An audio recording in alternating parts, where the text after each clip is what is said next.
إنك حميد مجيد الحمد لله ইসলামী একুশতলা যুব সংগঠনের উদ্যোগে 10তম বার্ষিক সিরাতুন নবী সাল্লাল্লাহু আলাইহি ওয়াসাল্লামের আজকের মাহফিলের সম্মানিত সভাপতি,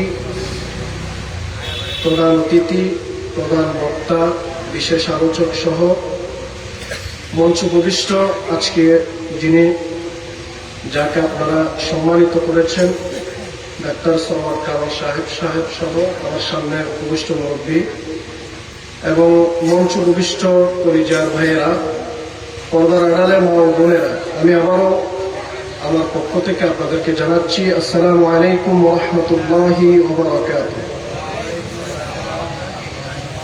আমরা শুরুতে সেই মহান রব্বুল ইজ্জত ওয়াল জালালের দরবারে কালিমাতুশ শুকর আদায় করছি যে আল্লাহ তাআলা আমাদেরকে মায়া করে মুসলমান হিসেবে বানিয়েছেন।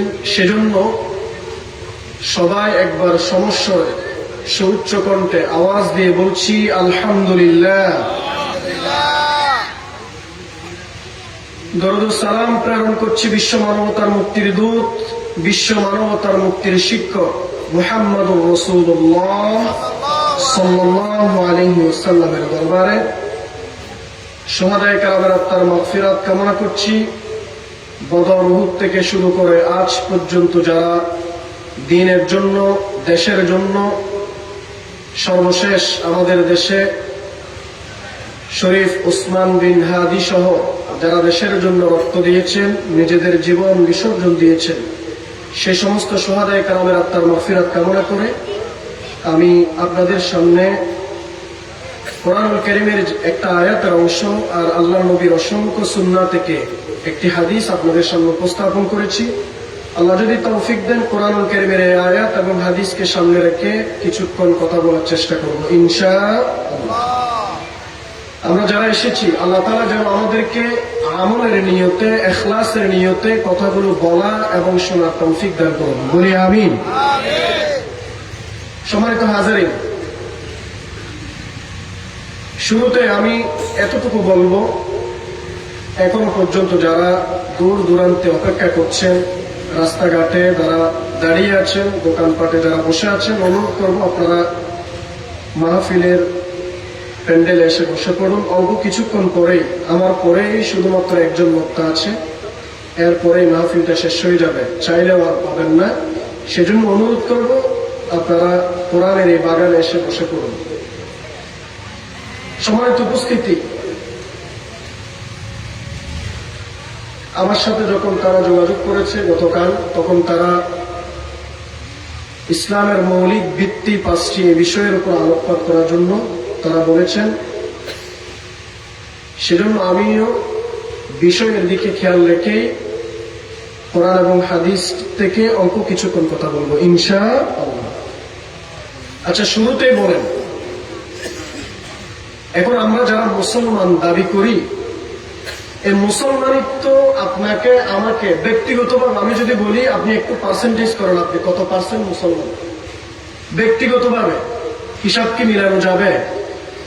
ধরেন আমরা খাতা যখন কাটি পরীক্ষায়, তখন 1 সপ্তাহের একটা মার্ক থাকে যে এই প্রশ্ন এত, এই প্রশ্ন এত, এই প্রশ্ন এত। এখন আপনি নিজেকে একটু যাচাই করেন তো, যে আমি প্রতিদিন নামাজ পড়ি কিনা, রোজা রাখি কিনা, যাকাত দিই কিনা, হজ করি কিনা, ঈমান আছে কিনা, মিথ্যা কথা বলি কিনা, সুগলখুরি করি কিনা, গীবত করি কিনা। এভাবে যদি আপনি পার্সেন্টেজ করেন, তাহলে প্রত্যেকে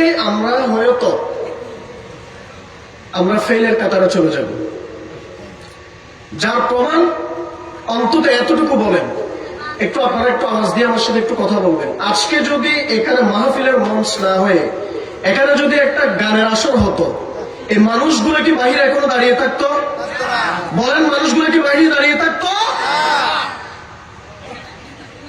বোঝা যায় আমরা নামে মুসলমান, নামে আব্দুর রহিম, আব্দুল করিম, আব্দুল সত্তার, নামের সাথে ইসলাম, কিন্তু আসলে ইসলামের সাথে আমার কোন সম্পর্কই। সম্মানিত হাজিরিন,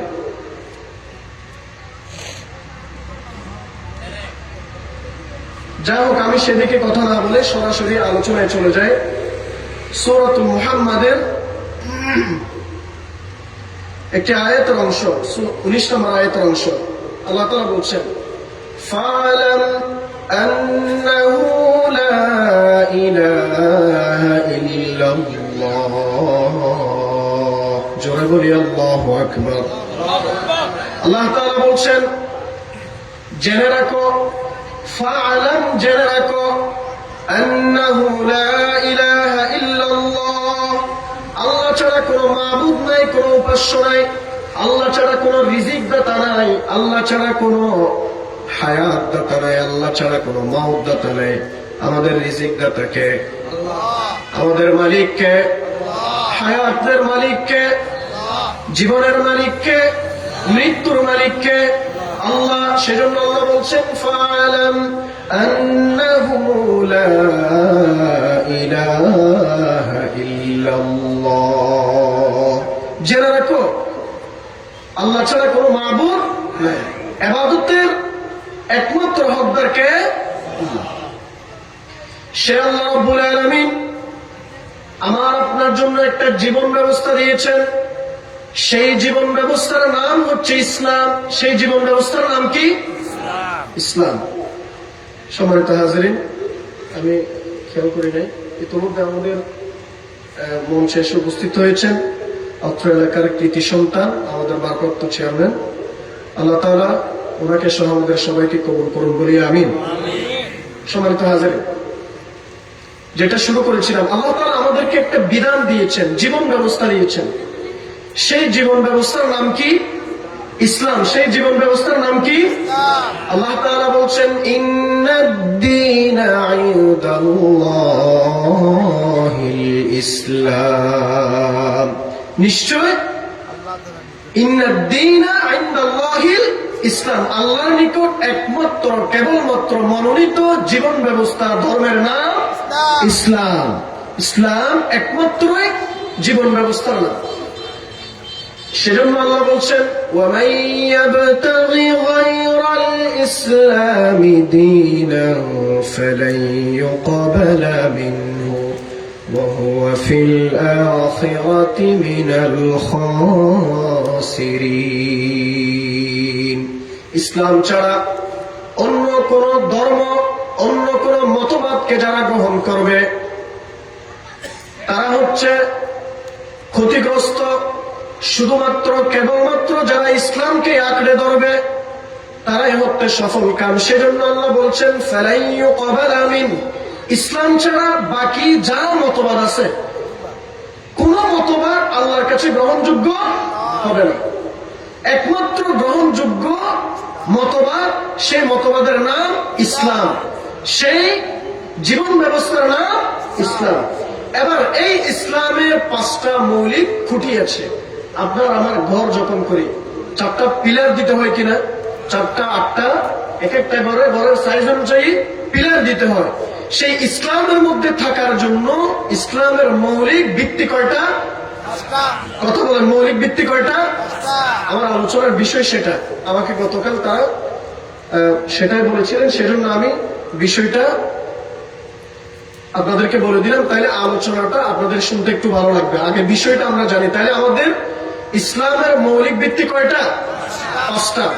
সেজন্য নবী করিম সাল্লাল্লাহু আলাইহি ওয়াসাল্লাম বলছেন, عن عبد الله بن عمر رضي الله عنهما قال قال رسول الله صلى الله عليه وسلم بني الإسلام على 5: شهادة أن لا إله إلا الله وأن محمدا رسول الله وإقام الصلاة وإيتاء الزكاة وصوم رمضان وحج البيت لمن استطاع إليه سبيلا. সহিহ বুখারীর 8 নম্বর হাদিস, সহিহ মুসলিমের 16 নম্বর হাদিস। আব্দুল্লাহ ইবনে ওমর রাদিয়াল্লাহু আনহুমা বর্ণনা করেন, আল্লাহর নবী ইরশাদ করেছেন, ইসলামের মৌলিক ভিত্তি খুঁটি কয়টা? 5টা। 1 নম্বর শাহাদা। 1 নম্বর কি? শাহাদা, সাক্ষ্য। কিসের সাক্ষ্য?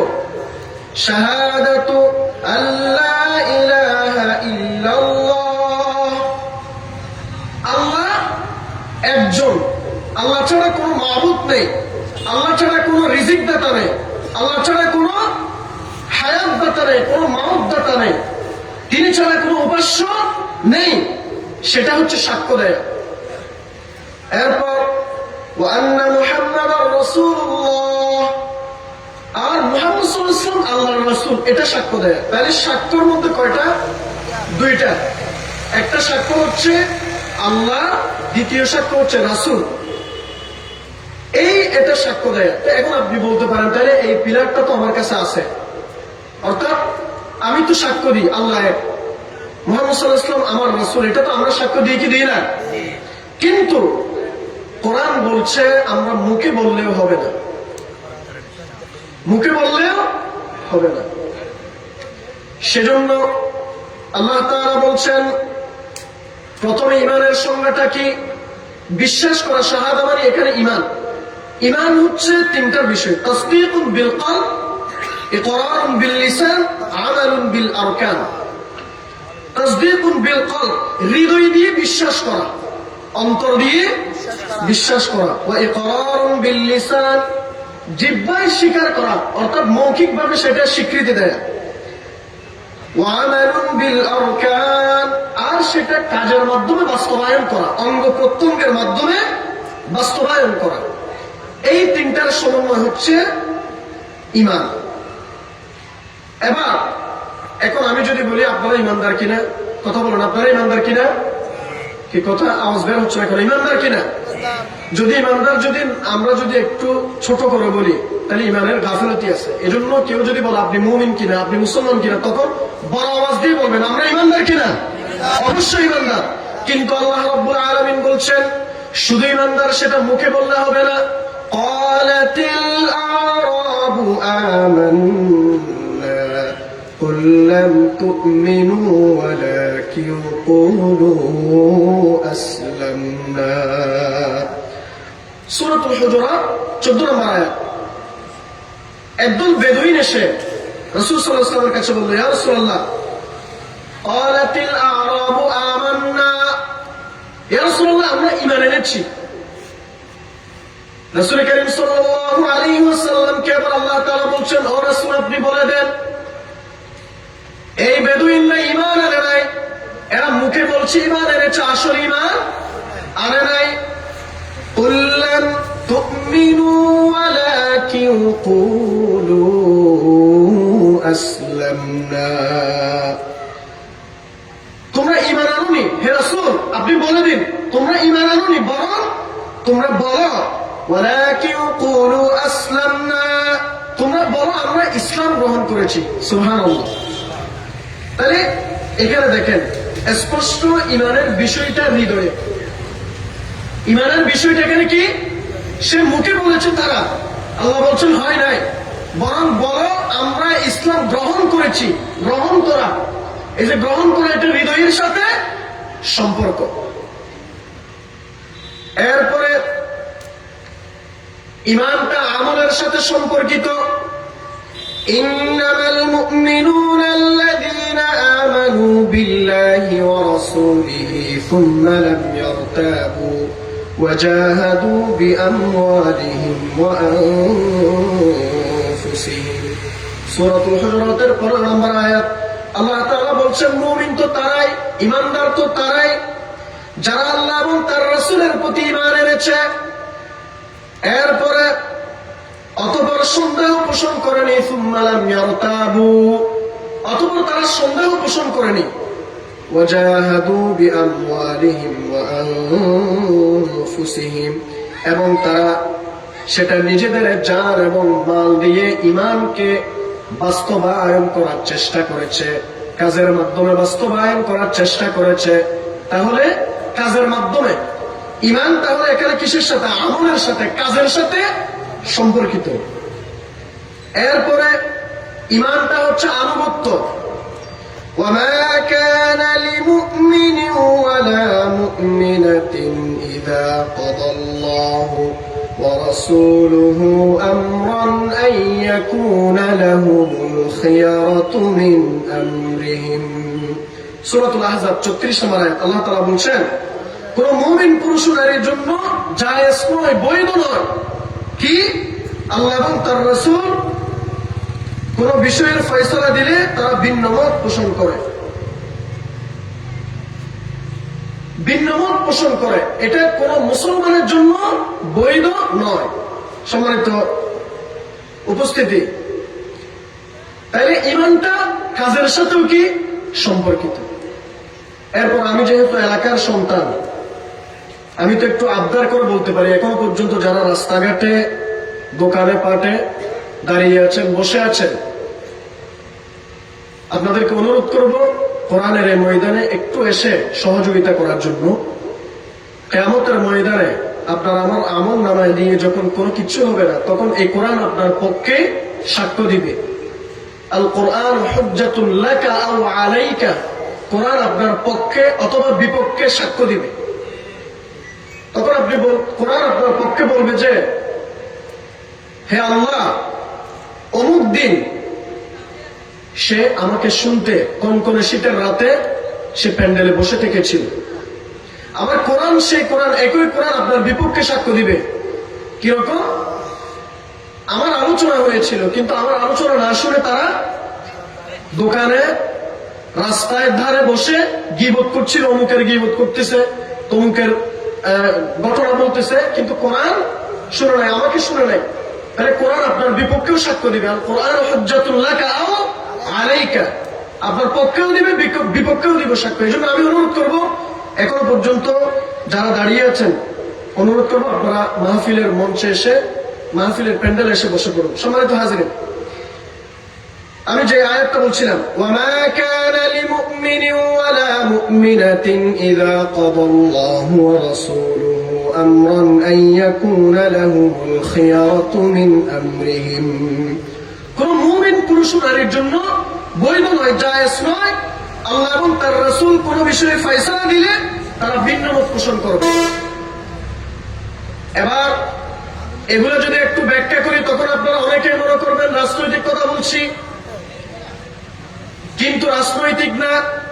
এখানে কি বলেছেন? কোন মুমিন পুরুষ এবং নারীর জন্য বৈধ নয়, আল্লাহ এবং তার রাসূল কোন বিষয়ে ফয়সালা দিলে তার ভিন্ন মত পোষণ করার কোন সুযোগ আছে? আচ্ছা, রাসূল কারীম সাল্লাল্লাহু আলাইহি ওয়াসাল্লাম বলছেন নামাজ দৈনিক কয় ওয়াক্ত? একটু এবার আমার সাথে একটু কথা বলতে হবে। কয় ওয়াক্ত? 5 ওয়াক্ত। আচ্ছা, আপনি যদি বলেন না নামাজ 4 ওয়াক্ত, আপনার ঈমান কি থাকবে?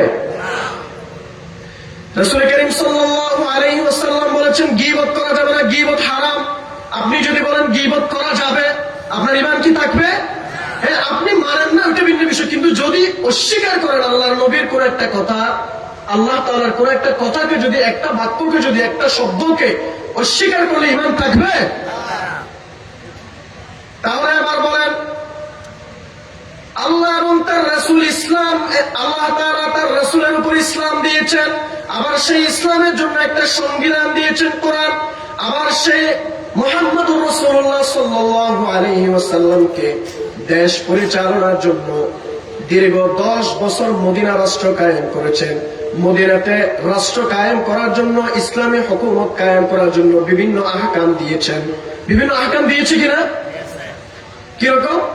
নবী করিম সাল্লাল্লাহু আলাইহি ওয়াসাল্লামকে আল্লাহ তাআলা বলছেন কোরআনুল কারীমের আয়াত সূরাতুল মাইদা, আল্লাহ বলছেন আস-সারিকু ওয়াস-সারিকাতু ফাকাতউ আইদিয়াহুমা জাযাআন বিমা কাসাবা নাকালাম মিনাল্লাহ। সূর এবং সূরনির হাত কাটতে হবে। এই বিধান কার? কথা বলেন, বিধান কার? আপনি যদি বলেন না সূরের বিধান হাত কাটা, এটা আমি মানি না, ইসলামে থাকলে থাকুক, আমি মানি না, আপনার ঈমান থাকবে? তাইলে আবার বলেন, এই সব কিছু যদি আপনি বুঝতে পারেন, ও আমার ভাইয়েরা, কেন বুঝতে পারেন না? কোন একজন ব্যক্তি যদি আপনার কাছে এসে যদি বলে ইসলাম পূর্ণাঙ্গ জীবন ব্যবস্থা মানলাম, এরপরে যদি বলে ইসলাম পূর্ণাঙ্গ জীবন ব্যবস্থা ঠিক আছে কিন্তু রাষ্ট্রীয় বিধান নয়, তার ঈমান কি থাকবে? কয়েকদিন আগে আপনারা টকশোতে দেখেছেন, বিশাল দলের নেতা বলেছে কি ইসলাম পরিপূর্ণ জীবন ব্যবস্থা, তবে ইসলাম পূর্ণাঙ্গ রাষ্ট্রবিধান নয়। নাউজুবিল্লাহ বলেন না? তাহলে রাষ্ট্রবিধান যদি না হয়, তাহলে আল্লাহর নবীর 10 বছর মদিনার জীবনকে তারা অস্বীকার করেছে, ঠিক কিনা বলেন? যেখানে আল্লাহর নবীর একটা কথা, একটা শব্দ, একটা বাক্য অস্বীকার করলে আপনি মানতে পারেন না, সেটা ভিন্ন বিষয়। ধরেন নামাজ 5 ওয়াক্ত আমি আপনি মানি, কিন্তু অসতর্কতার কারণে, অনেক সময় ঘুমের কারণে, অনেক সময় গাড়ির জ্যামের কারণে 1 ওয়াক্ত নামাজ মিস হয়ে গেছে, হয় কি হয় না? এটার কারণে আপনি কাফের হবেন না। কিন্তু আপনি যদি বলেন নামাজ ফরজই নয়, নামাজের বিধান কি, তাহলে আপনি কাফের হবেন কিনা? ঠিক একই রকম যদি বলেন ইসলাম পূর্ণাঙ্গ জীবন ব্যবস্থা, কিন্তু ইসলাম রাষ্ট্রীয় বিধান নয়, এটা বলার মাধ্যমে আপনি আল্লাহর নবীকে অসম্মান করেছেন, অস্বীকার করেছেন 10 বছরের জিন্দেগিকে, ঠিক কিনা? আগামীতে এমন ব্যক্তি যদি কেউ যদি আপনাদেরকে বলে, এদেরকে দাঁত ভাঙা জবাব দিতে হবে ইনশাআল্লাহ।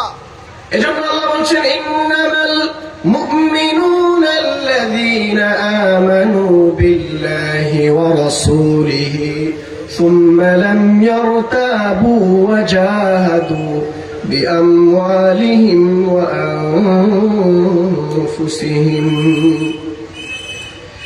সম্মানিত হাজিরিন, এছাড়া আমল ছাড়া আপনার ঈমান পরিপূর্ণ হবে না। বাইহাকির হাদিস, আন আনাস রাদিয়াল্লাহু আনহু قال قال رسول الله صلى الله عليه وسلم لا يؤمن احدكم حتى يكون هواه تبعا لما جئت به। তোমাদের কেউ পরিপূর্ণ মুমিন হতে পারবে না যতক্ষণ না তার প্রবৃত্তি আমার আনিত শরীয়তের অনুসারী হয়।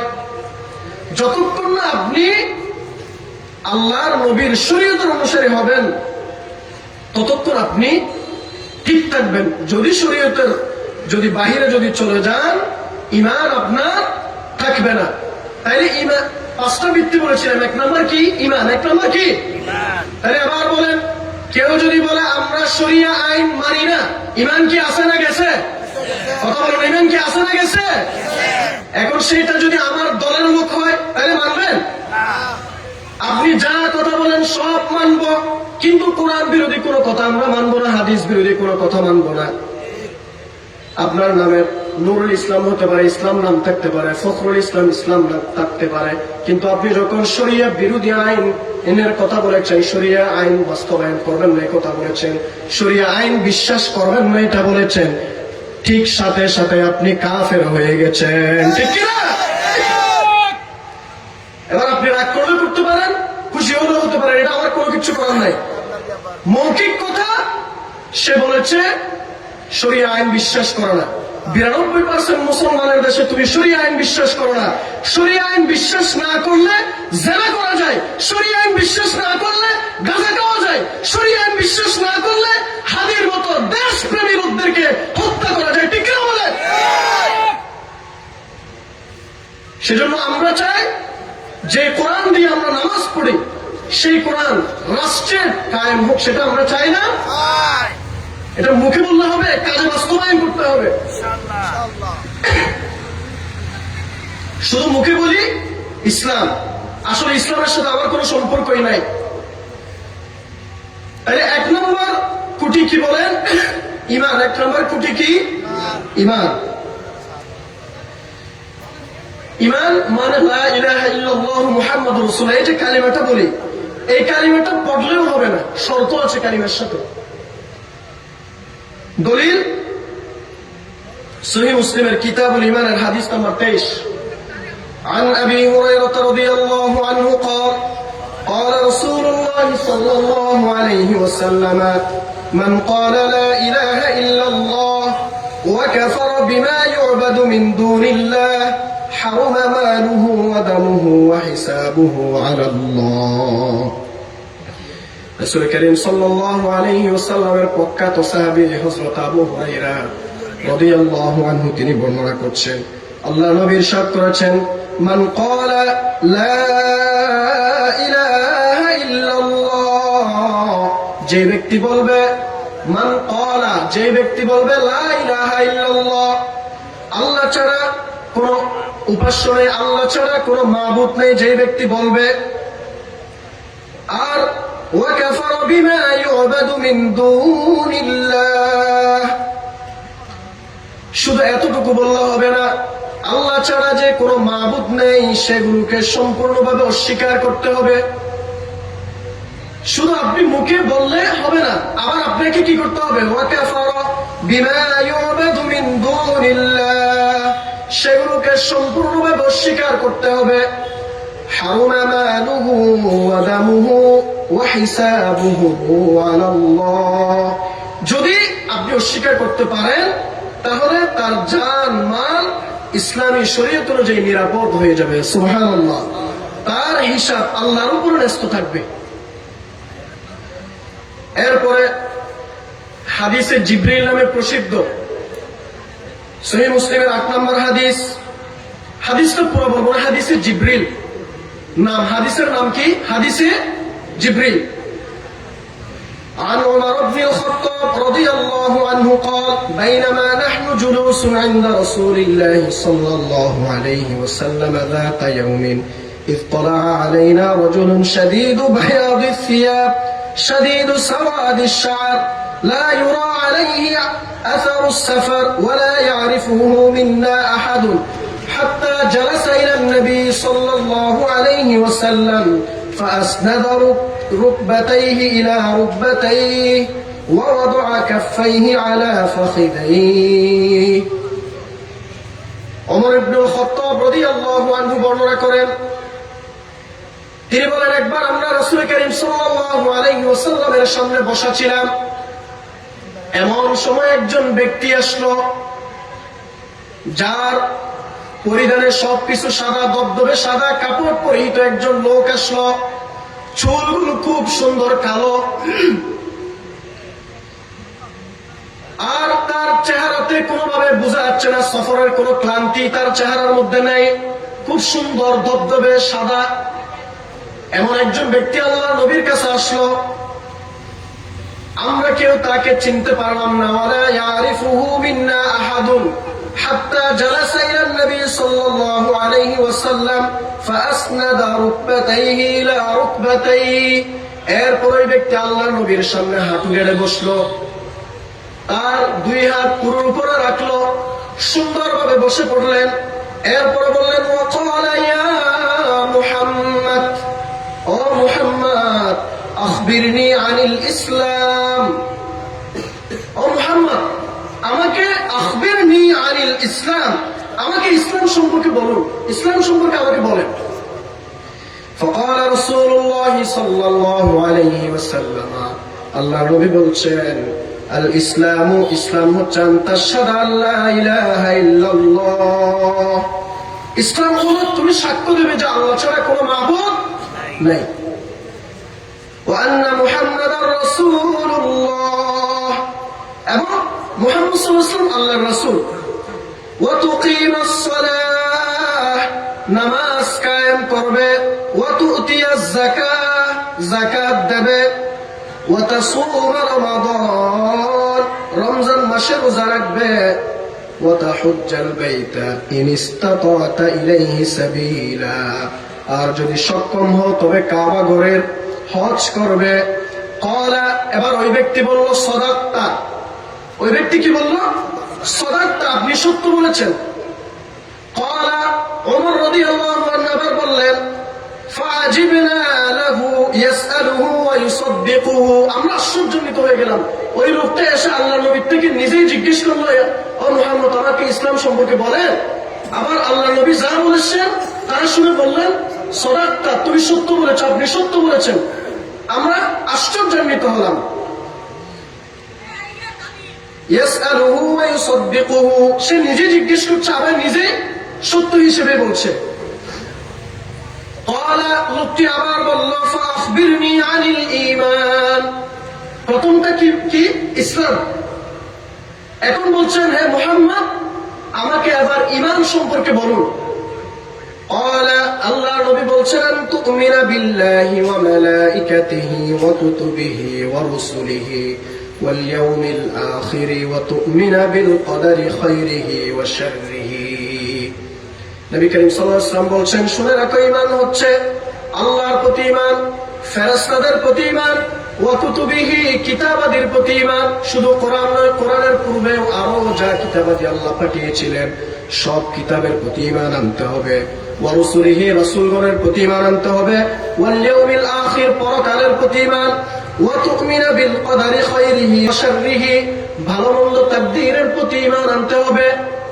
নবী করিম সাল্লাল্লাহু আলাইহি ওয়াসাল্লাম যখন এটা বললেন, ওই লোকটি আবার বলল, ক্বালা সাদাকতা, আপনি সত্য বলেছেন।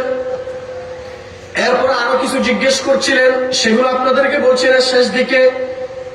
নবী করিম সাল্লাল্লাহু আলাইহি ওয়াসাল্লাম ওমর রাদিয়াল্লাহু আনহুকে বললেন, ও ওমর, তুমি কি জানো ওই লোকটিকে, যেই লোকটি আমার থেকে ইসলাম সম্পর্কে জেনেছে, যেই লোকটি আমার থেকে ঈমান সম্পর্কে জেনেছে, যেই লোকটি আমার থেকে ইহসান সম্পর্কে জেনেছে, যেই লোকটি আমার থেকে কিয়ামত সম্পর্কে জেনেছে, এই লোকটিকে, তার পরিচয় তুমি কি জানো?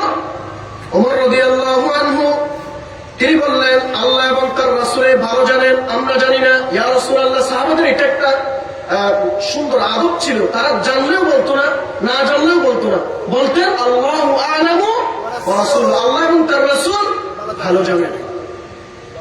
এবার নবী করিম সাল্লাল্লাহু আলাইহি ওয়াসাল্লাম বললেন, শুনে রাখো, তোমাদের সামনে এতক্ষণ পর্যন্ত যে ব্যক্তিটা এসেছিল, যে ব্যক্তিটা আমার সামনে সুন্দর করে বসেছে, ওই ব্যক্তির নাম হচ্ছে জিবরিল। আল্লাহু আকবার।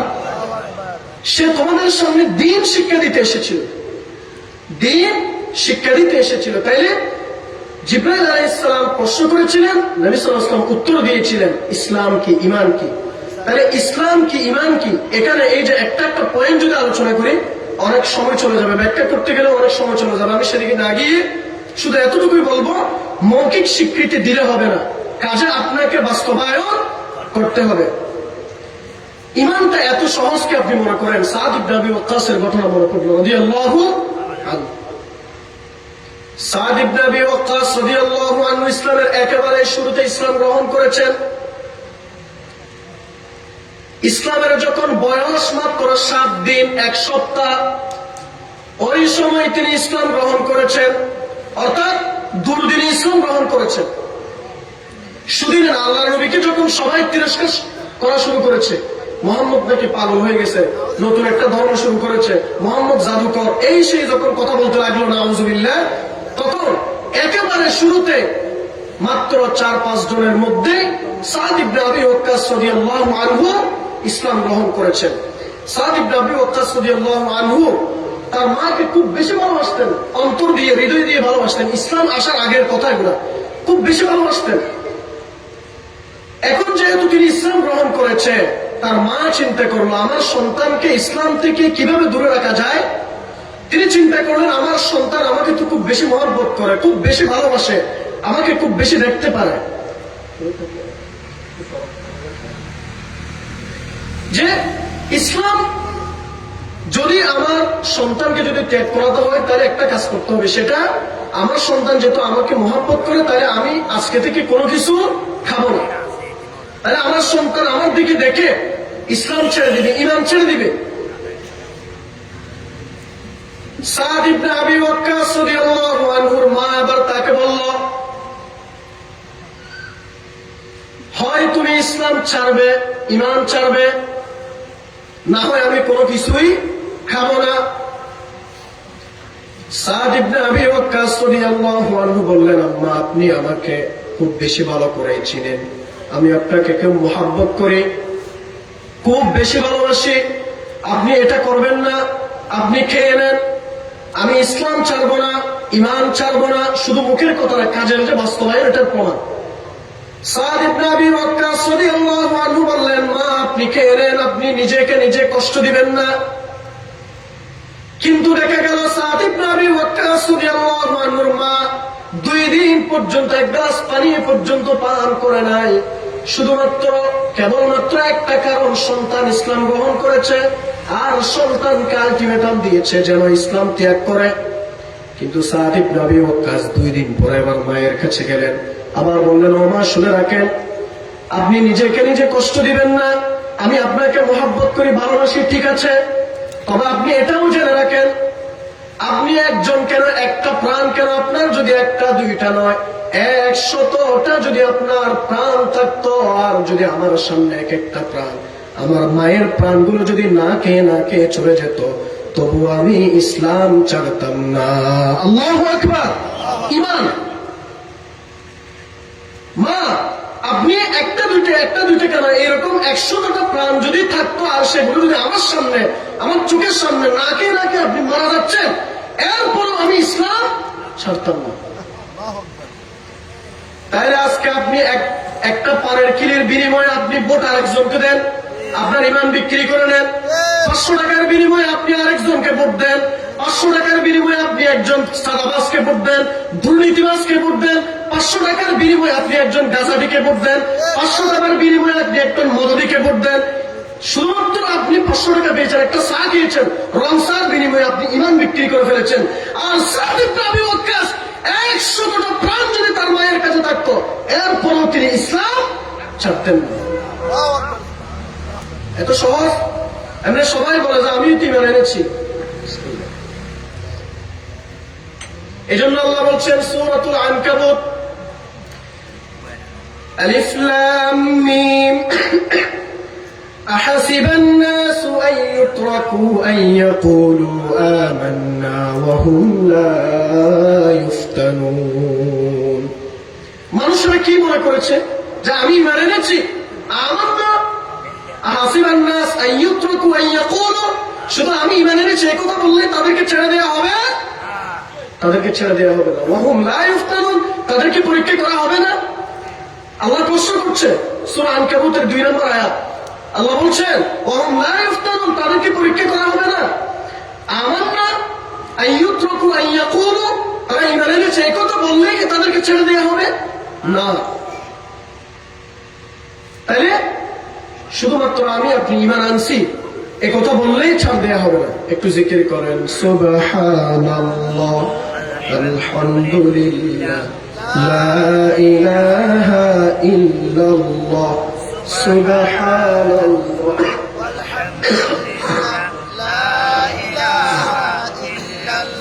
সুবহানাল্লাহ,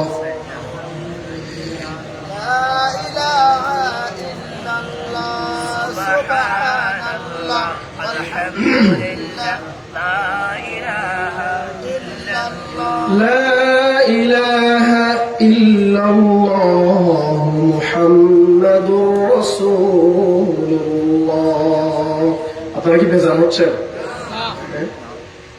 এলাকার মানুষ কি বাহিরের ওই যে যখন আমাদেরকে চিনে না তখন তো অনেক মানুষ বসে থাকে, এখন তো চিনে তো কোনো সমস্যা নেই। ওই যে কমিশন আর কি আলোচনা করার কি,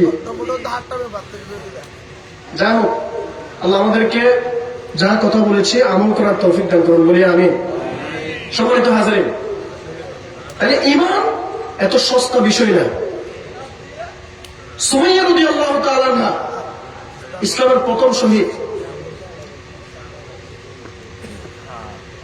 ইয়াসির রাদিয়াল্লাহু আনহু তার স্বামী, আম্মার তার সন্তান, আবু জাহাল তার সামনে তাদেরকে হত্যা করেছে।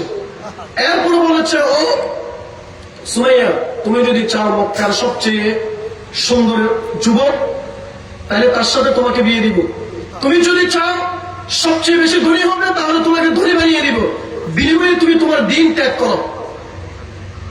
সুমাইয়া রাদিয়াল্লাহু তাআলা বলেছিলেন, আমার স্বামী ইয়াসির, আমার সন্তান আম্মার যে পথে গিয়েছে আমি সেই পথে যেতে চাই, পারলে তুমি আমাকেও শাহাদাত বরণ করো, তবু আল্লাহর দিন থেকে এক চুল পরিমাণ পিছপা হবো না। ঠিক কিনা বলে? সম্মানিত হাজিরিন, তাই ঈমান কি এত সস্তা? শেষ পর্যন্ত আবু জাহাল সুমাইয়া রাদিয়াল্লাহু তাআলা আনহার বর্ষা, লজ্জাস্থান থেকে বর্ষা নিক্ষেপ করে, এরপর তাকেও দুনিয়া থেকে বিদায় করেছিলেন, কিন্তু ঈমান কি দিয়েছে?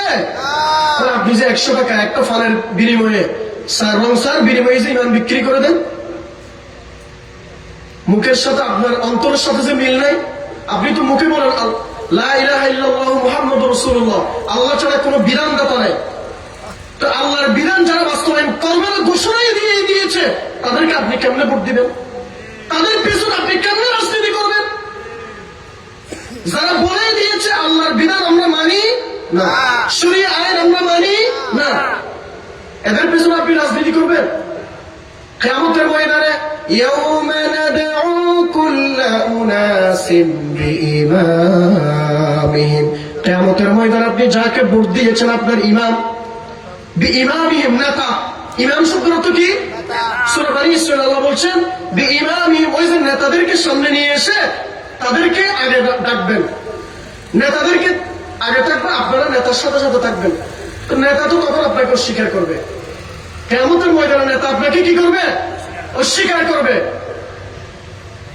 আজকে সেই নেতার পেছনে যেই নেতা আপনাকে কোরআন থেকে দূরে সরে নিয়ে যাচ্ছে, যেই নেতা আপনাকে ইসলাম থেকে দূরে সরে নিয়ে যাচ্ছে, যেই নেতা আপনার ঈমান হারা করে ফেলতেছে, সেই নেতা কিয়ামতের ময়দানে আপনাকে চিনবে না। নেতা তো অনেক দূরের কথা, ইয়াউমা ইয়াফিরুল মারউ মিন আখি, আপনার ভাই আপনার থেকে দূরে পালিয়ে যাবে, ওয়া উম্মিহি ওয়া আবি, মা বাপ, এগুলো একজন আরেকজন থেকে চিনবেন না। নেতা তো অনেক দূরের কথা। ওয়া সাহিবাতিহি ওয়া বানি, আপনার সঙ্গী সাথী বন্ধু বান্ধব, আপনার সন্তান সন্ততি। সূরা আবাসা, ও বানি, আপনি যার জন্য এত কষ্ট করছেন, বানি, যার জন্য চুরি করছেন, যেই সন্তানের জন্য আপনি চুরি করেছেন, ডাকাতি করেছেন, সেই সন্তান পর্যন্ত আপনাকে কালকে কিয়ামতের ময়দানে অস্বীকার করবে। নেতা তো অনেক দূরের কথা। তাহলে ইসলামের এক নম্বর বিধান কি বলেন? শাহাদা। এক নম্বর বিধান কি? শাহাদা মানে সাক্ষ্য। শাহাদা মানে কি? সবাই এই আঙ্গুলটা দেন, এটার নাম শাহাদাত আঙ্গুল, এটার নাম কি? শাহাদাত। বলেন ইসলামের প্রথম কুটির নাম কি? শাহাদাত। দুটি বিষয়ে সাক্ষ্য দিতে হবে। একটা, আল্লাহ ছাড়া আমরা কাউকে মানি, রাসূল ছাড়া কাউকে নেতা মানি, আল্লাহ ছাড়া কাউকে বিধান নেতা মানি, আল্লাহ ছাড়া কাউকে রিজিক নেতা হিসেবে মানবো। সম্মানিত হাজিরিন, এই জন্য কিছু অংশ মানবেন ইমানের, আর কিছু অংশ মানবেন না, এমন হতে পারবেন। এই জন্য আল্লাহ বলছেন সূরা বাকারা, আফাতুমিনুনা বিবাদিল কিতাবি ওয়া তাকফুরুনা বিবাদ, তোমরা কি কিতাবের একটা অংশ মানবে আর একটা অংশকে অস্বীকার করবে? এমন তো হতে পারে না। একটা অংশ মানবে, তোমার যেটা মন চায়, ভালো মন চায় সেটা গ্রহণ করবে, যেটা মন চায় না সেটা গ্রহণ করবে না, সেটা তো হতে পারে। আচ্ছা, আমি এটা নিয়ে আর কথা না বলি, অনেকক্ষণ সময় অলরেডি চলে গিয়েছে, 1 ঘন্টা কাছাকাছি চলে গিয়েছে। 2 নম্বর বিধান সালাত। 2 নম্বর কি? ওয়া ইকামিস সালাহ। 2 নম্বর ইসলামের কুটির নাম কি? সালাত, নামাজ। আচ্ছা, আমি আপনাকে এখন একটু বিচার করতে বলবো আর কি, নিজেকে নিজে বুকে হাত দিয়ে এখানে বলতে হবে না, একটু নিজেকে নিজে, একটু নিজের বিবেকের কাছে একটু প্রশ্ন করবেন। আজকে ফজর নামাজকে আমি পড়েছি? 1 সেকেন্ড আপনি আপনার বিবেককে একটু প্রশ্ন করেন তো, আজকে ফজর নামাজকে আমি পড়েছি, যে যোহরের নামাজকে আমি পড়েছি, আসরের নামাজকে আমি পড়েছি, মাগরিব এশাকে আমি পড়েছি? বিবেকের কাছে একটু প্রশ্ন করেন তো, দেখবেন যে অনেকেই হেরে গেছেন। কেমন করে ঘুমাও তুমি, কেমন করে ঘুমাও তুমি, ফজর করে কাজা, এমনও তো হতে পারে যোহরে জানাজা, এমনও তো হতে পারে যোহরে জানাজা। কেমন করে ঘুমাও তুমি, কেমন করে ঘুমাও তুমি, ফজর করে কাজা, এমনও তো হতে পারে যোহরে জানাজা, মানুষ যোহরে জানাজা। ঠিক না? আপনি ফজরের সময় ঘুমালেন নাক ডেকে, কিন্তু যোহরের সময় যে আপনি কবরের নিচে চলে যাবেন, মাটির গভীরে চলে যাবেন, এটাকে আপনি জানেন? একটু পরেই তো আপনি বের হয়েছেন রাস্তাঘাটে, আপনি হঠাৎ আপনাকে মেরে দিয়ে, গাড়ি আপনাকে মেরে দিয়ে চলে গেল, আপনি ফজর নামাজ পড়েন নাই, একটু পরে আপনাকে সবাই মাটির নিচে আপনাকে ফেলে দিল। মুসলিম হয় না জন্ম নিলেই মুসলমানের ঘরে, মুসলিম হয় না জন্ম নিলেই মুসলমানের ঘরে, কাফের মুমিন তফাৎটা হয় সালাতের উপরে, মানুষ নামাজের উপরে। মুসলিম হয় না জন্ম নিলে মুসলমানের ঘরে, কাফের মুমিন তফাৎটা হয় সালাতের উপরে, মানুষ নামাজ এই সালাত এ জীবনে নামাজ যেন, এ জীবনে সালাত যেন হয় না কবু কাজা। এমনও তো হতে পারে জোহরে জানাজা তোমার, এমনও তো হতে পারে জোহরে জানাজা। কেমন করে ফজর করে কাজা। সালাহ, কিয়ামতের দিনে মানুষের প্রথম হিসাব হবে নামাজের। প্রথম হিসাব কিসের? নামাজের। ফাইন সালাহাত সালাহা সাইরু আমালি, যদি নামাজ সঠিক হয় সারা আমল সঠিক হবে। সুবহানাল্লাহ। যদি আপনার নামাজ ঠিক হয় সব আমল সঠিক হবে। ওয়াইন ফাসাদাত ফাসাদা সাইরু আমালিহি, যদি আপনার নামাজ নষ্ট হয় আপনার সমস্ত আমল নষ্ট হয়ে যাবে। নাউযুবিল্লাহ। তাহলে কিয়ামতের মাঠে আপনাকে প্রথম হিসাব নামাজের। আমি নামাজের বিষয়ে পরিপূর্ণ আলোচনা করবো না, আমার বিষয়টা ওটা নয়, জাস্ট ইমানের সাথে যে সম্পর্কিত এটা বললাম। তাহলে কেমন গুরুত্বপূর্ণ দেখেন ইমানের সাথে এটা নামাজটা, যে আপনাকে কিয়ামতের ময়দানে প্রথমেই নামাজের হিসাব।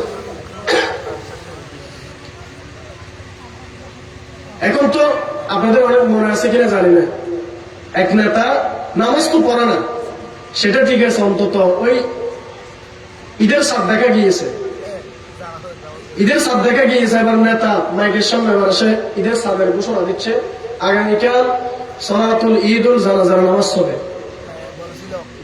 আপনারা এই নামাজের কথা কখনো শুনছেন? সালাতুল ঈদুল জানাজার নামাজ, ঈদের জানাজা পড়ে ফেলছে। কি নেতা দেখছেন? পশ্চিম দিকে যে কখনো আসার খায় নাই, একটা সিজদাতে যায় নাই, তার চেয়ে বড় প্রমাণের কিছু আছে?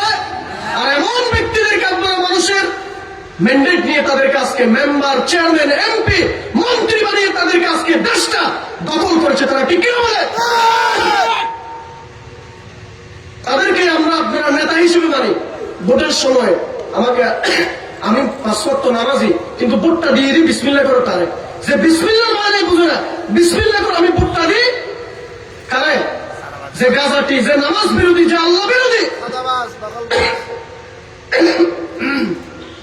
আল্লাহ আমাদেরকে বোঝার তৌফিক দান করুন, বলি আমিন। এরপরে আল্লাহ তাআলা বলছেন ওয়াকিমুস সালাহ, নামাজ ফরজ, নামাজ কায়েম করা। নামাজ কায়েম মানে কি?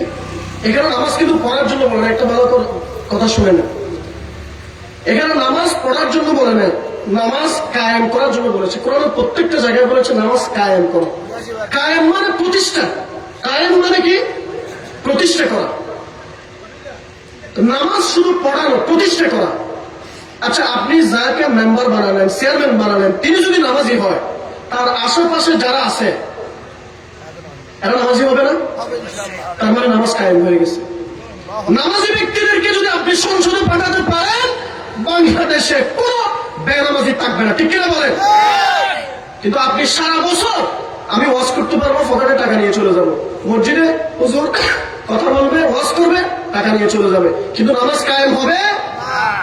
সংসদে যদি তাদেরকে পাঠাতে পারেন, তাদেরকে যারা নামাজের পক্ষের মানুষ, যারা নামাজ পড়ে। মনে পড়ে গেছে সংসদের কথা, সাবেক এমপি অধ্যাপক মুজিবুর রহমান, তিনি যখন এমপি ছিলেন সংসদে, সংসদে যেটা এখন নামাজের বিরতি দেওয়া হয়, আপনারা এটা ইতিহাসটা জেনে নিন। আমি কোন দলের পক্ষে সাফাই গাচ্ছি না, এটা আপনারা উইকিপিডিয়া তো দিলেও পাবেন, আপনার হাতে হাতে এখন মোবাইল আছে, সবাই আপনারা পেয়ে যাবেন। সংসদে যে এখন নামাজের বিরতি দেওয়া হয়, এটা একসময় বিরতি দেওয়া হতো না। কখন বিরতি দিয়েছে জানেন? অধ্যাপক মুজিবুর রহমান সংসদে দাঁড়িয়ে নামাজের বিরতি দেওয়ার জন্য তিনি প্রস্তাবনা পেশ করেছিলেন, এরপরে সেটা পাস হয়েছে, তার প্রস্তাবনার পরিপ্রেক্ষিতে সংসদে এখন কি নামাজের বিরতি দেয়, আগে সেটা ছিল না। তাহলে অধ্যাপক মুজিবুর রহমানদের মতো লোকদেরকে সংসদে দরকার, ঠিক কিনা? সাদাবাজ, দুর্নীতিবাজ, ডাকাত যারা বেগমপাড়ায় যারা বাড়ি তৈরি করে বাংলাদেশের টাকা দিয়ে, তাদেরকে আপনারা সংসদে নেবেন? ইশারা দিলে আপনারা বুঝে নেবেন। এগুলো এগুলো খুব গুরুত্বপূর্ণ মেসেজ। আমি যে কথাটা বললাম এটা দালালি না কোনো দলের পক্ষে, বরং এটা হক কথা। এটা সঠিকভাবে বলতে পারি না, এই জন্য এখন আমাদের দুর্দশা। আপনারা মনে করছেন আপনি মনে হয় আপনার এলাকার পাশে আছেন, এই জন্য বেশি বলতেছেন। আমি এরকম না। আপনারা যারা আমাকে চিনেন তারা জানেন আওয়ামী ফেসিবাদী আমলে শহরের নাম করা বেশ কয়েকটা মসজিদ আমার চাকরি চলে গিয়েছিল। এগুলো আপনারা জানেন, অনেকে জানেন। আর আমি এগুলোকে ভয় করি না, পরোয়া করি না। ওসমান হাদি শরীফ, আমাদের শহীদ শরীফ ওসমান বিন হাদি পরোয়া করতো না, সেজন্য আল্লাহ তাকে কবুল করেছেন, ঠিক কিনা? আমরা আশা করছি ওসমান হাদির রক্তের দিন কথা বলবে ইনশাআল্লাহ। আল্লাহ সাইদের রক্তের দিন এই জমিনে কথা বলবে ইনশাআল্লাহ। এমনি এমনি রক্তগুলো বৃথা যাবে না। সম্মানিত হাজিরিন, এই জন্য আমি অনুরোধ করব নামাজি ব্যক্তিদেরকে আপনারা আপনাদের ম্যান্ডেট দিবেন। আর আমাদের এক দল লোক আছে, তারা নামাজি। কিরকম জানেন? ধরেন কাজ করতে গিয়েছে বিলের মাঝে, অথবা আমিরাবাদ গিয়েছে মার্কেট করতে, নামাজের সময় হয়েছে, নামাজ পড়ে নাই। কখন পড়বে? রাত্রে এসে এসার নামাজের সময়, ফজর থেকে এসা সব করে একসাথে পড়ে। এরকম নামাজি আছে না? কথা বলেন, এরকম নামাজি আছে না? মানে জোহরের সময় জোহরটা পড়বে না, আসর সময় আসরটা পড়বে না, মাগরিবের সময় মাগরিবেরটা পড়বে না। আবার এমন নামাজি যে নামাজ না পড়ে কেমনে ঘুমাই রে, এসারের পর আবার ফজর থেকে এসা সবগুলো পড়ে। অথচ আল্লাহ তো আপনাকে সেভাবে ফরজ করে নাই। ইন্নাস সালাতা কানাত আলাল মুমিনিনা কিতাবান মাওকুতা। আল্লাহ নির্ধারিত সময়ে ফরজ করেছেন। ফজরের নামাজ সূর্য উদয়ের আগে, যোহরের নামাজ আপনার ছায়া ইমাম আবু হানিফার মতে ছায়া দ্বিগুণ হওয়ার আগে, আসরের ওয়াক্ত হওয়ার আগে। আসরের নামাজ সূর্য ডুবার আগে। তাহলে এইরকম নির্ধারিত ওয়াক্ত আছে, এই ওয়াক্তে আপনাকে নামাজ পড়তে হবে। এখন আমরা নামাজ সম্পর্কে গাফেল, অনেকে নামাজ পড়ি কিন্তু ঠিক সময়ে পড়ি না। তাহলে এটাও আমাদের বিপক্ষে সাক্ষ্য দিবে। আবার অনেকে নামাজ পড়ি, আল্লাহু আকবার নামাজে নিয়ত বাঁধলাম, এরপর কিছুক্ষণ দাঁড়িয়ে, কিছুক্ষণ টুপি, কিছুক্ষণ বাম দিকে, কিছুক্ষণ ডান দিকে, এরকম মনে হয় এখানে নাই, মনে হয় না? ডান দিকে বাম দিকে সব দিকে ঘুরে ঘুরে তারপরে সামনে তাকায় কয়টা বাজতে দেখতে নামাজে আছে ইমাম সাহেব এই রাকাতে কয় সেকেন্ড দেরি করছে। আমরা ইমাম তো আমরা জানি, নামাজ পড়াই তো জানি, হুজুর আপনার এত মিনিট দেরি হয়েছে। কেমনে জানেন?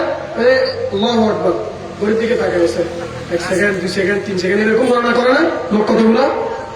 তাহলে এগুলো হচ্ছে গাফেল নামাজ। আল্লাহ তাআলা সেটাও বলছেন সূরা নিসা, ওয়া ইযা ক্বামু ইলাস সালাতি ক্বামু কুসালা। মুনাফিকরা নামাজ পড়ে কিরকম নামাজ?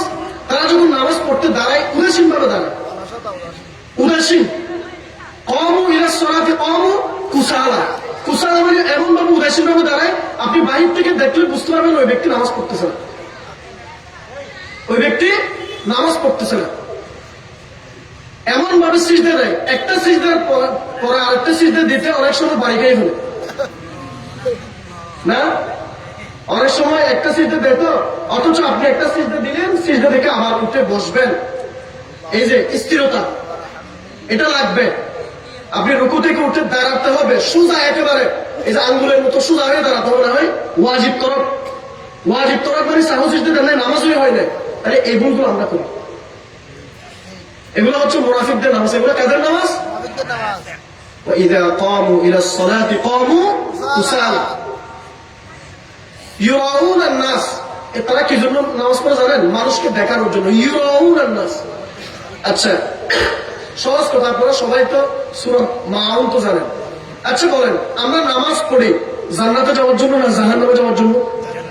কথা বলতেছে না। আমরা যে নামাজ পড়ি এই নামাজটা জান্নাতে যাওয়ার জন্য না জাহান্নামে যাওয়ার জন্য? জান্নাতে যাওয়ার জন্য। কিন্তু সূরা মাউনে আল্লাহ বলছেন ফাওয়াইলুল লিল মুসাল্লিন, মুসাল্লিরা ধ্বংস, নামাজীরা ধ্বংস। ওয়াইল ওয়াইল ওয়াইল মানে ধ্বংস।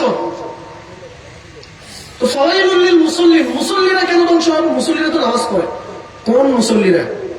এরপরের আয়াত ফাওয়াইলুল লিল মুসাল্লিন আল্লাযীনা হুম আন সালাতিহিম সাহুন আল্লাযীনা হুম ইউরাউন ওয়া ইয়ামনাউনাল মাউন। আল্লাহ বলেন মুসল্লিরা ধ্বংস। কোন মুসল্লিরা জানো? যারা তাদের নিজেদের নামাজ সম্পর্কে গাফেল, বেখবর। বেখবর মানে এক ওয়াক্ত নামাজ আরেক ওয়াক্ত পড়ে, আর নামাজে দাঁড়ালে এদিক সেদিক তাকাতাকি করে। কোন সূরা পড়ছে মনে থাকে না? প্রথম একটা সূরা পড়ছে, দ্বিতীয় রাকাতে আবার গিয়ে কোন সূরা পড়ছে মনে নেই। অথবা প্রথম রাকাত উঠে কুল আউযু বিরাব্বিন নাস মালিকিন নাস ইলাহিন, ওই যে নামাজের দিকে মন নাই তার। আল্লাহু আকবার নিয়ত বানছে, এরপর কুল আউযু বিরাব্বিন নাস মালিকিন, এরপর আর সূরা খুঁজে পাচ্ছে না পড়ার জন্য। এরকম হয় না? না এগুলো আপনাদের হয় না, এগুলো এমনি বলতেছি আর কি। আল্লাহ বলছেন এই সমস্ত মুসল্লিরা ধ্বংস, যারা গাফেল, যারা নিজেদের নামাজ সম্পর্কে বেখবর। সম্মানিত হাজির, সেজন্য আমাদেরকে তাইলে এটা মনে রাখতে হবে। আর আরেকটা কথা হচ্ছে, আপনি মুসলমান না কাফের এটা বুঝবেন কিভাবে? এটা বুঝার নবী সাল্লাল্লাহু আলাইহি ওয়াসাল্লাম একটা আলামত দিয়েছেন। এটা আমার কথা না, সহিহ মুসলিমের কিতাবুস সালাতের হাদিস নাম্বার 8, আল্লাহ নবী ইরশাদ করেছেন, বাইনার রাজুল ওয়া বাইনাশ শিরকি ওয়াল কুফরি তারকুস সালাহ। কোন ব্যক্তির জন্য শিরিক বা কুফরের মধ্যে পথ বিচ্ছিন্ন করার মূল কারণ হলো সালাত পরিত্যাগ করা, সালাত পরিত্যাগ করা। আরেকটা হাদিসে তো আরো জঘন্যভাবে বলছেন, মান তারাকাস সালাতা মুতাআম্মিদান ফাকাদ কাফার। যে ব্যক্তি ইচ্ছাকৃতভাবে নামাজ পরিত্যাগ করলো সে কাফের হয়ে গেল। এখন কাফের অর্থ আপনি যদি একেবারে কাফের যদি না বলেন, অন্তত এটা বলেন, যে ব্যক্তি ইচ্ছাকৃতভাবে নামাজ পরিত্যাগ করলো সে কুফরি করলো, সে কুফরি করলো। তাহলে এখন কোন কুফর, যারা অমুসলিমকে আপনি মসজিদে ঢুকতে দেন, কথা বলেন, অমুসলিমকে আপনি মসজিদে ঢুকতে দেন কেন? কারণ তার তো ইমান নাই, সে তো কুফরি করে। তাই এখন আপনিও একই রকম কাজ করেছেন, যদি ইচ্ছাকৃত, হ্যাঁ ওই ইচ্ছাকৃত যদি হয় সেটা ভিন্ন বিষয়। ধরেন আপনি প্রতিদিন ফজরের নামাজ আদায় করেন, কিন্তু হঠাৎ একদিন আপনার গুণের কারণে আপনি উঠতে পারেন নাই। হঠাৎ মাসে একবার, বছর একবার, প্রত্যেক দিন নামাজ, প্রত্যেক দিনের জন্য ফটো এটা নিয়ে নেন, এটা হঠাৎ একদিনের জন্য ফটো আছে যে আপনি হঠাৎ একদিন গুণের কারণে আপনি নামাজে উঠতে পারেন নাই ফজরের সময়, তাইলে আপনি এটা কুফরি হবে না আপনার। কিন্তু যে ইচ্ছাকৃত ভাবে আজান দিয়েছে, আজান শুনেছে, কিন্তু কারা আঙুল ঢুকিয়ে মসজিদ একেবারে কাছাকাছি, কিন্তু চায়ের দোকানে সে বিড়ি টানে, বিড়ি টানে না, টানে না মনে হয়, একদল বিড়ি টানে চায়ের দোকানে বসে বসে, তারপর ফায়ের উপর ফা তুলে অমুক এটা করছে, তমুক এটা করছে, শুধু কি করতে হবে, করে কি করে না?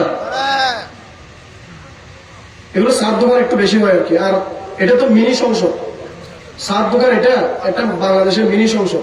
এখানে সব ধরনের গিবত যত ধরনের আছে সব পাবেন ওখানে, সব রাজনীতিবিদ ওখানে।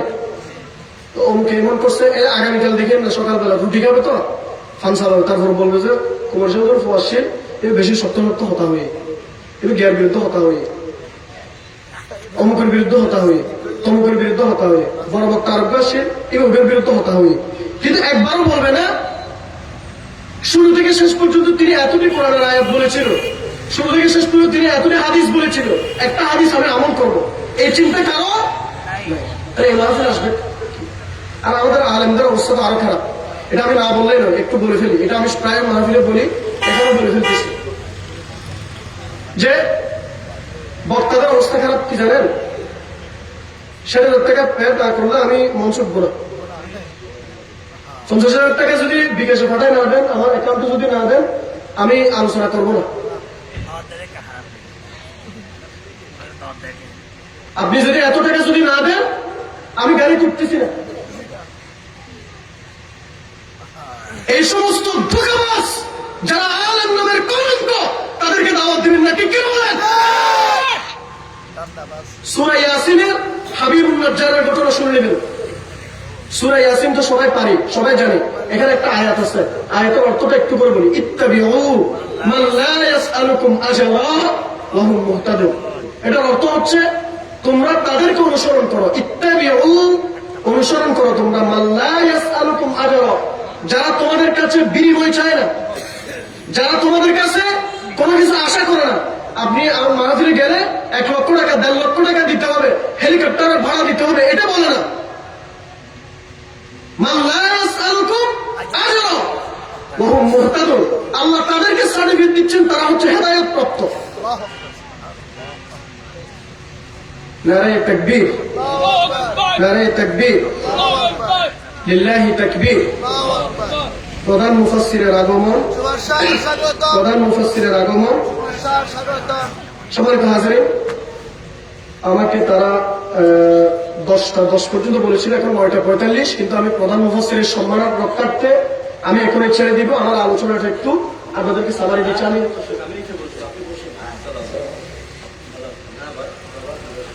আমি আলোচনাটা এখানে, যেহেতু প্রধান মুফাসসির আসছে, আর দীর্ঘ করবো না। আমি এখনই শেষ করে দিব, যদিও আমাকে 10টা। আর এলাকার আমাকে তো আপনারা প্রায় সময় পাবেন হয়তো ইনশাআল্লাহ, যেহেতু এলাকার সন্তান, দূরে থাকলেও তো এলাকার সন্তান, কখনো কখনো দেখা হবে। কিন্তু আমার ভাইদেরকে তো আপনারা সবসময় পাবেন না। সেই কখন সিরাতুল নবী একবার আসবে 19 দিন ব্যাপী, তখন একদিন পাবেন হয়তো, এছাড়া তো আর তেমন পাবেন না। তাহলে এজন্য আমি অনুরোধ করবো আপনাদেরকে, আমার এলাকার ভাই বন্ধু যারা আছেন, আপনাদেরকে অনুরোধ করবো, আল্লাহর হস্তে মেহমানের সম্মান রক্ষার্থে আপনারা মাহফিলের প্যান্ডেলে এসে বসে পড়ুন। সম্মানিত হাজিরিন, তাইলে এবার বলেন আমি আলোচনা কি করেছিলাম?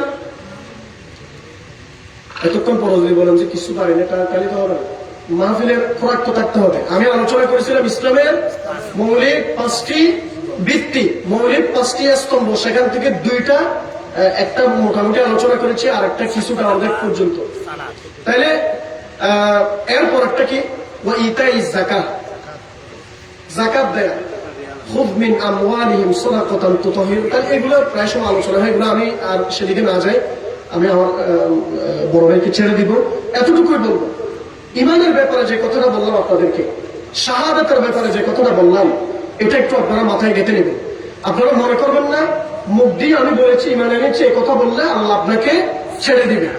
এটা আল্লাহর ওয়াদা, আল্লাহ ছাড়বে না। আইয়ুতরাকু আইয়াকুলু আমান্না ওয়া হুম লা ইফতারুন। আপনাকে পরীক্ষা করবেন, ওসমান হাদির মতো আপনাকে পরীক্ষা করবেন।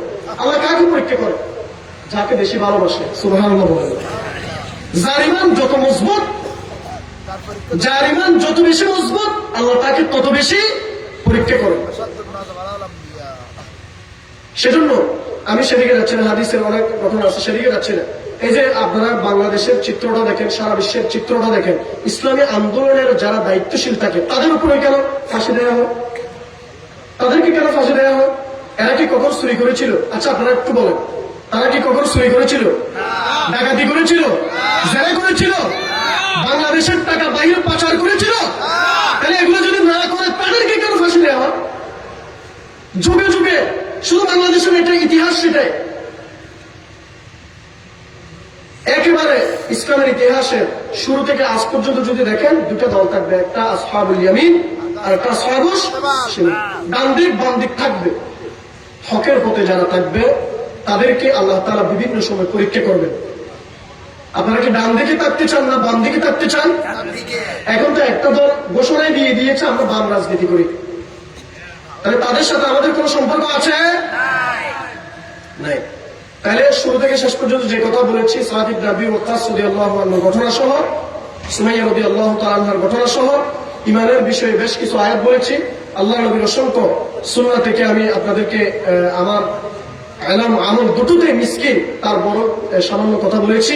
আল্লাহ তাআলা আমাকে সহ আপনাদের সবাইকে আমল করার তৌফিক দান করুন। মাহফিল কর্তৃপক্ষ আমাকে আবারও অনুরোধ করেছে আরেকটু চালাইতে, কিন্তু আমার তো মন চাচ্ছে না, যেহেতু আপনারা এখন তো আমার কথা শুনবেনও না, এটা ঠিকও না।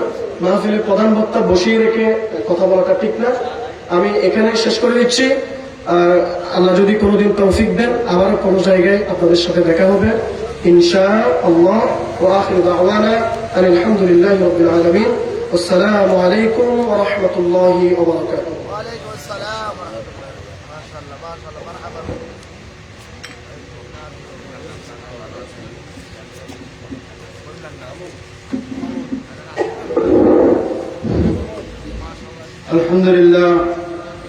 الحمد لله رب العالمين والصلاة والسلام على سيد الأنبياء والمرسلين। الحمد لله এতক্ষণ পর্যন্ত আমার আপনার সকলের সুপরিচিত ব্যক্তিত্ব অত্র এলাকার কৃতি সন্ধান জনাব হাফেজ মাওলানা কারি মাহফুজুর রহমান মিনহাজ কোরআন ও হাদিসের আলোকে সারগর্ভ আলোচনা করেছেন। এই পর্যায়ে ইসলামী 21 তারা যুব সংগঠন কর্তৃক আয়োজিত মাহফিলে সিরাতুন নবী সাল্লাল্লাহু আলাইহি ওয়াসাল্লামের প্রধান আকর্ষণ আন্তর্জাতিক খ্যাতি সম্পন্ন মুফাসসিরে কোরআন, বিশিষ্ট কাতেব এবং গবেষক মাওলানা জহিরুল ইসলাম জাবেরি ঢাকা আমাদের মধ্যে উপস্থিত হয়েছেন। আমরা আশা করি এলাকার আপামর জনগণ